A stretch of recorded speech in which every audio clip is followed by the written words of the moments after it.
Good afternoon, colleagues of the press. Welcome to the AU headquarters in Addis Ababa.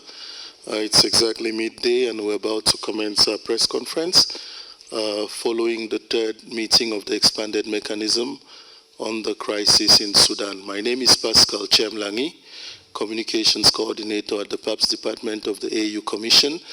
And I have with me here Professor Mohamed El Hassan Lebat, African Union Commission Chief of Staff and spokesperson of the Chairperson of the Commission on Sudan, as well as Dr. Mohamed Sarjoba, Director for Conflict Management at the Political Affairs, Peace and Security Department of the AU Commission.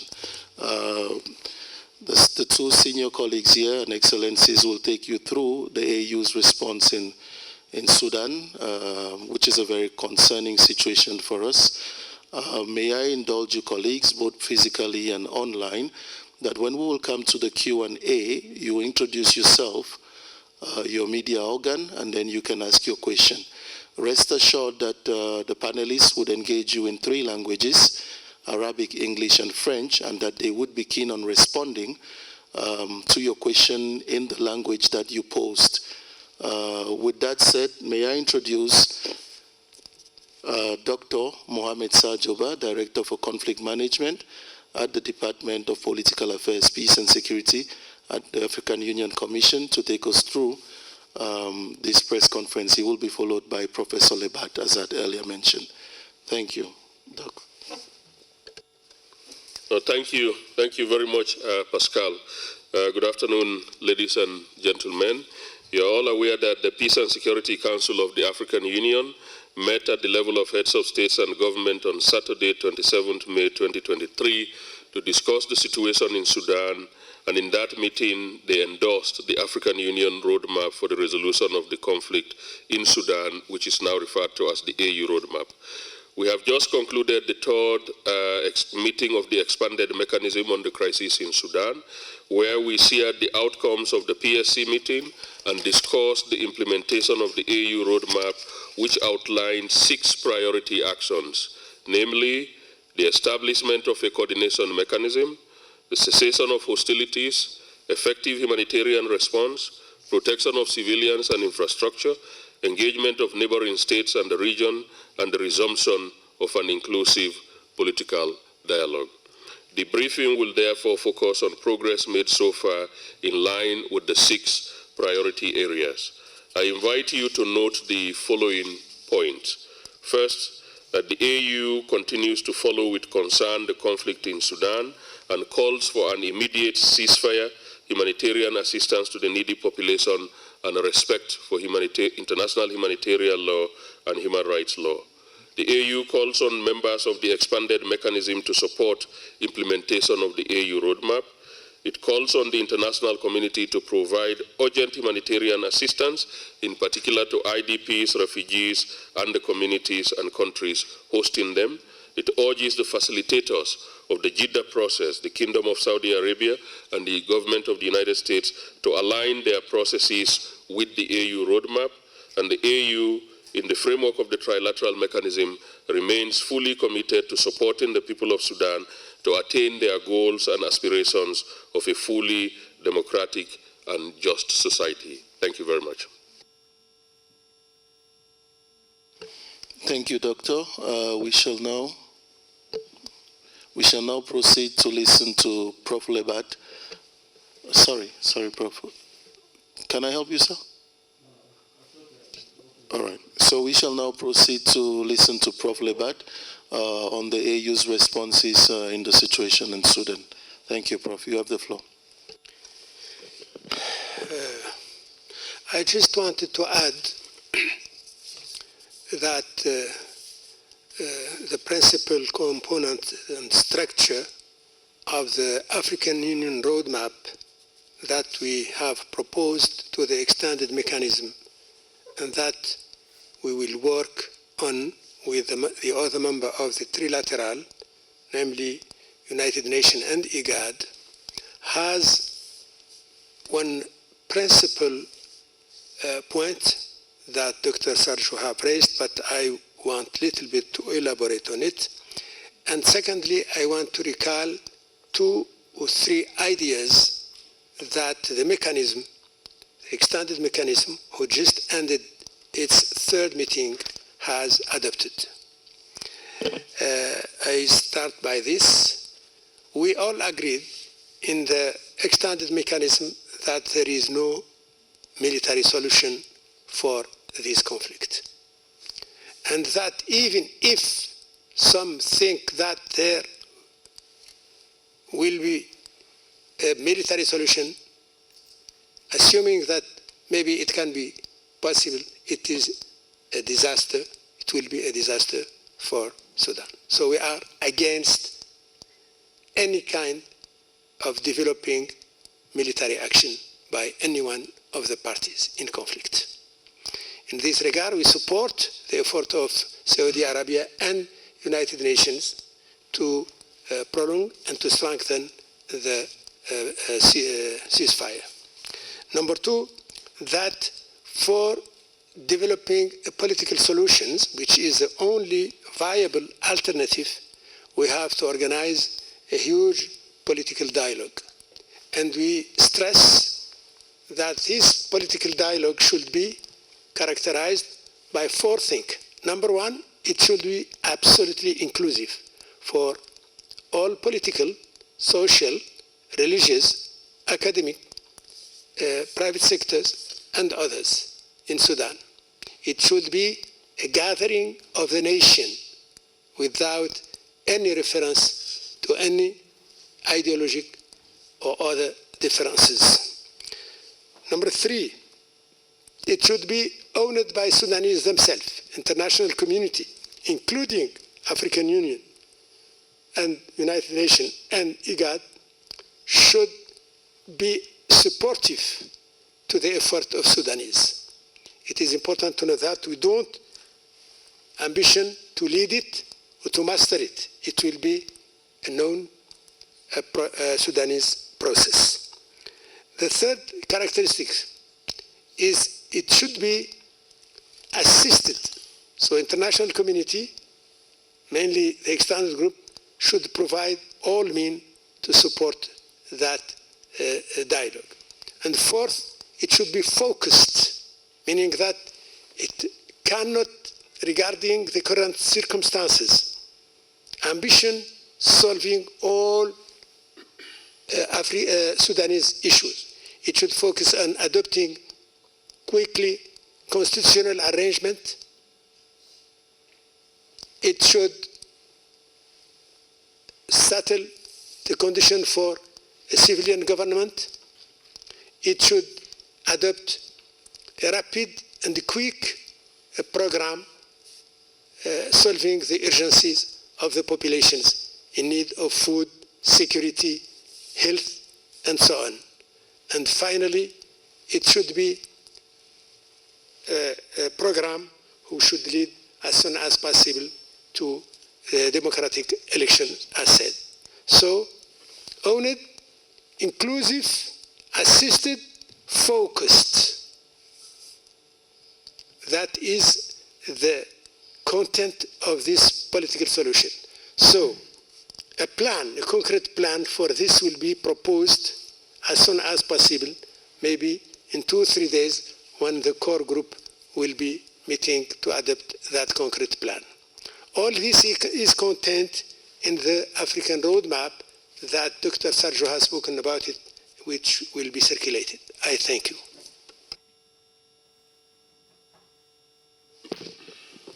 Thank you very much, Prof. So indeed, we're looking forward to a Sudanese-owned and led process, inclusive, assisted, focused.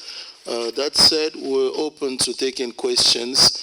I see Emerick from the AFP. Colleagues, as we said, you would take the floor, introduce yourself, ask your question, and then the panel will respond in the language in which the question was posed. We encourage you to be brief and straight to the point with your questions. Thank you. Over to you, Emerick. So my name is Emerick Vincenot from the French news agency. We just learned that the Sudanese army suspended its participation to negotiation in Jeddah. and I wanted to know if you've been aware of it and how it would impede your own efforts towards peace.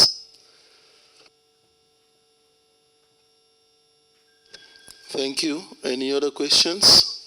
Yes, sir. حال يحيى من قناة TRT عربي التركية. سؤالي للدكتور رباد، ما هي مخرجات هذا الاجتماع وكيف سيتم التنسيق بين خارطة الطريق للاتحاد الإفريقي والجهود الآن التي جهود السعودية الأمريكية، يعني اتفاقية الهدنة الموقعة في جدة. Thank you. Any others? Yes, sir. Thank you very much, Dawit from Reuters. My question is there any possibility that African Union is thinking about sending peacekeepers in terms of probably securing airports and facilitating aid to enter into Sudan? Thank you. Thank you, Dawood. Colleagues, any other questions? So Prof will respond to these questions, and if there are additional questions, we'll take them. We understand we might be having a challenge online, but we look forward to hearing from the colleagues who are online. Thank you. Prof, over to you. Thank you. For the withdrawal of army from the negotiation in Jeddah, this is something expected by all party negotiating, that it is very, very frequent that in tough negotiations, one party suspends its participation. It can be definitive, it can be temporary. We will see how the mediator, both mediator, will deal with these new situations. But it is not surprising because it happened very, very open. We hope that the mediator will succeed to bring back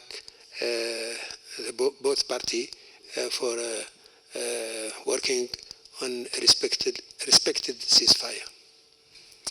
Regarding بما يتعلق بالسؤال الذي طرحه الأخ من الإذاعة والتلفزيون التركية، ما هي مخرجات هذا الاجتماع؟ ذكرتها قبل قليل باللغة الإنجليزية.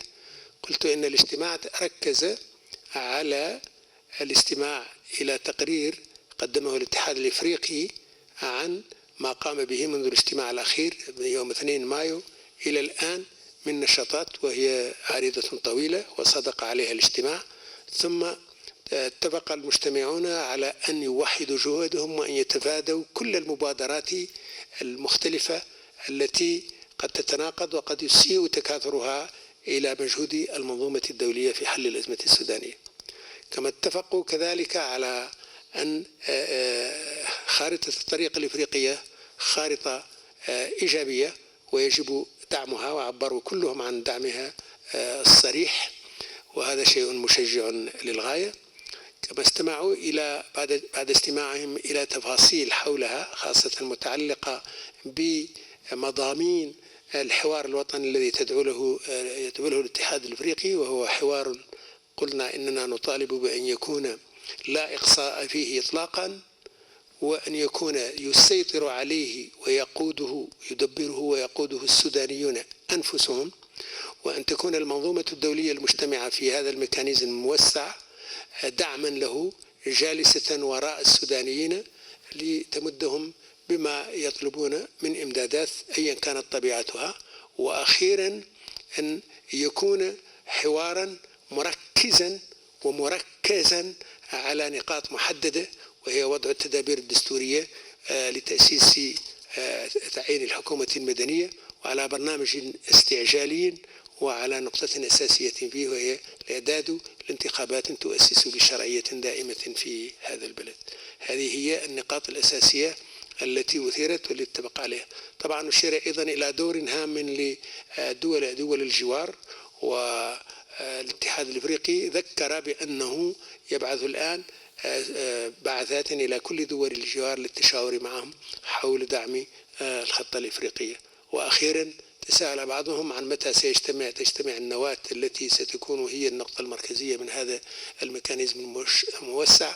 فقيل لهم إنها ستجتمع في اليومين أو الثلاثة القادمين للبت نهائيا في خطة استعجالية حول كل هذه الأمور. شكرا جزيلا. Thank you, Prof. Yes, sir.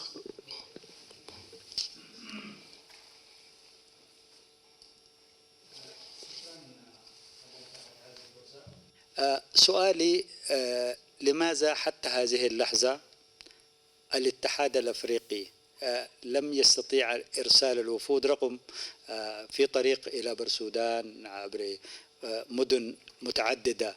يعني هناك من يعتقد أن الاتحاد الأفريقي وقف موقف أقرب إلى المتفرج أمام شعب محاصر يقمع يقتل يقتسب كما يقول بعد السودانيين. هناك هذه الملاحظات. ثانيا الآن هناك من قال إنه لا يعني بشكل رسمي قائد الجيش قال لن يلتزم بالهدنة، فلماذا الاتحاد الأفريقي كما يفعل في كل الدول الأفريقية إرسال مبعوثين عنهم لإيقاف شعب بكامله محاصر أكثر من 14 مليون؟ ماذا فعلتم وماذا ستفعلون في المستقبل؟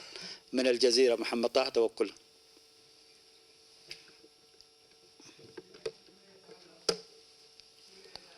الأول المتعلق بأن الاتحاد الإفريقي لم يقم بما يلزم. انظروا إلى تحرك كل المنظمات الدولية والجهوية، أيها قام بنشاط يضاهي النشاط الذي قام به الاتحاد الإفريقي منذ 15 إبريل. لا أريد أن أسمي منظمة، ولكن ليست هنالك منظمة دولية أو جهوية أو قارية يمكن أن تضاهي ما يقوم به الاتحاد الإفريقي من نشاط رغم وسائله المحدودة من أجل حشد الدعم للسودان. واجتماعات المتواصلة حول هذا الأمر لولاها لكانت اليوم فوضى في المنظومة الدولية فيما يتعلق بالسودان، وقد تفادينا هذه الفوضى وتفادينا من خلالها تعدد التدخلات الأجنبية، وتفادينا من خلالها كثرة المقاربات التي تعقد الحل ولا تسهله. إذن هذه نقطة أولى. النقطة الثانية، نحن على اتصال شبه دائم مع كافة الفرقاء السودانيين، ونلتقط آراءهم واقتراحاتهم وتحذيراتهم ونصائحهم وإنذاراتهم أيضا لنا في هذه المسألة. وهذا أيضا كان لا بد له من وقت محدد لكي تكتمل الصورة لدينا على المستوى الدولي وعلى المستوى الوطني من أجل أن نتقدم. وأنتم تعرفون أن التقدم في ظروف صعبة مثل هذه التي نعيشها الآن لا بد أن يكون منهجيا وخطوة خطوة، وإلا فمآله الفشل. النقطة الأخرى من السؤال الثاني والتي تقول لماذا لا نلجأ كما لجأنا إليه في أماكن أخرى إلى نوع من التدخل الإفريقي لفرض السلام. أنتم تعرفون أن الاتحاد الإفريقي لا يتوفر على قوة مستقلة للتدخل، وأيضا السودانيون لا يريدون أن تتدخل قوة، ونحن لا يمكن أن نقوم بأي مبادرة إلا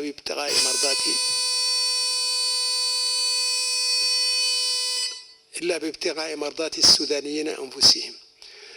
أما أن نطلب تدخلا عسكريا لوقف القتال إلى آخره فهذه أيضا أخطر من سابقتها.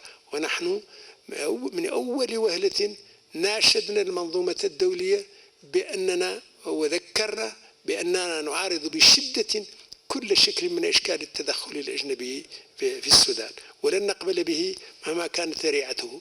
أما إذا طالب به السودانيون مجتمعون لسبب ما فنحن سنحترم إرادة السودانيين، ولكن إذا سئلنا عن رأينا فإننا نرى أن كل تدخل أجنبي في السودان إنما هو المهلكة ذاتها، وبالتالي يجب أن يتم تفاديه. بدل ذلك نحن نلجأ إلى وسيلة الحوار والعقل، وهذا ما نطور له الآليات الآن، وأملنا وثيق أننا سنتقدم في ذلك المشوار إن شاء الله قريبا. Thank you very much, Prof. Any additional questions from the hall? Yes, please, Emeric. Two more questions. One, you talked about the concrete plan that will be for political dialogue, if I understood you well. It will be proposed to the warring parties in a few days. That's what you meant. And can you tell us more about this plan? And secondly, I wanted to know which leverage international community and AU in particular has on the warring parties in Sudan to force them to stop fighting and negotiating. You have assisted today to a meeting which gather all components of international community. P5 were here. A3, meaning the 3 African members of Security Council, were here. EQUAD was here. European Union was here. Arab League was here. Neighboring country were here. United Nations was here. IGAD was here. So all components of international community interested to Sudan crisis were here. They all agreed on what I have recalled before. They agreed to designate a core group limited among these members. I said that it will be convened for a meeting very urgently, in 2-3 days maximum. I said that they agreed on the African roadmap. This is a very, very big advancement. So let us hope that what we have decided today will be implemented in the timing frame that we have scheduled for. Thank you. Thank you, Prof. Yes, sir. To remind you, you haven't answered my question about if there is any possibility of sending peacekeepers by the African unions.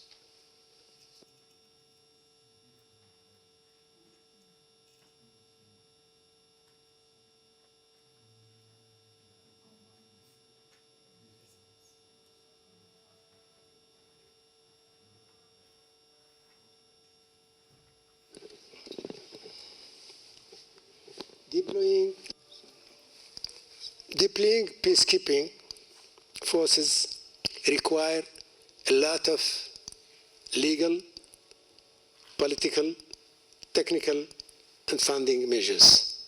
It is not a matter that you can decide like this, up, it is done. It is something that we have to think about. And I have seen that we cannot deploy peacekeeping in a country without the strong will of that country and its people. And that is another challenge that we didn't have yet solved. Thank you, Prof. Any other questions from the hall? If not, I will read a question that we have from a colleague online. Coletta Wanjoyi works with TRT World, a Turkish international news organ, and she has 2 questions, Prof. The first is, why isn't the ceasefire in Sudan holding, or why aren't the series of ceasefires holding? And the second one is, the AU is being blamed for taking a back seat in the Sudan crisis. Is this still an African-led peace process? Yes, it is. Yes, it is an African-led process. Everything that international community is doing now, it is doing it in the frame of African Union and in the frame of the trilateral, including United Nations, African Union, and IGAD. And the initiative and the roadmap, which has been adopted by Peace and Security Council and which was presented today to the international community through the extended mechanism, is precisely showing that there is an African process. It is ongoing, it is in development, and we hope that it will be strengthened, because we are extremely keen to respect our principle that African issues should be solved by Africans themselves. So we are really trying to develop that and to implement that principle. Thank you very much, Prof. Any additional questions? Otherwise, thank you very much, colleagues of the press, for coming today. We hope you've been satisfied by the responses we're able to give to you.